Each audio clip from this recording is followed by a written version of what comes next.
तुम्ही पाहत आहात JDM लाईव्ह। ताज्या बातम्या बघण्यासाठी आत्ताच आमच्या चॅनलला सबस्क्राइब करा। त्या तेलाच्या संदर्भात आज मंत्रिमंडळाच्या बैठकीमध्ये काही मंत्र्यांनी हा विषय उपस्थित केला।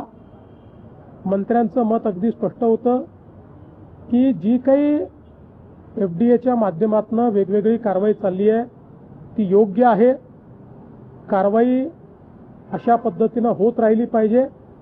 मात्र जे काही आमचे तेलाचे व्यापारी आहेत या जे पारंपरिक तेलाचा व्यापार करतात त्या व्यापाऱ्यांवर अन्याय होऊ नये आणि गरीबात गरीब लोक जे आहेत जे अतिशय थोडं म्हणजे जे अर्धा किलो 1 किलो किंवा अर्धा लिटर 1 लिटर असं तेल न घेता जे सुटं तेल घेतात त्यांच्यावर अन्याय होऊ नये या दृष्टीने मार्ग काढला पाहिजे।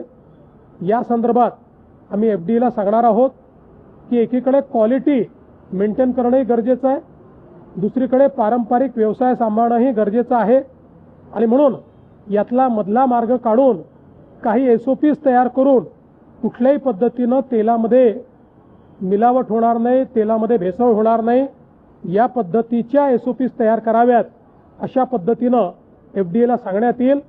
यातनं आम्ही असा मार्ग काढू की कुठेही भेसळ करता येणार नाही आणि पारंपरिक व्यवसाय हा बंद करावा लागणार नाही।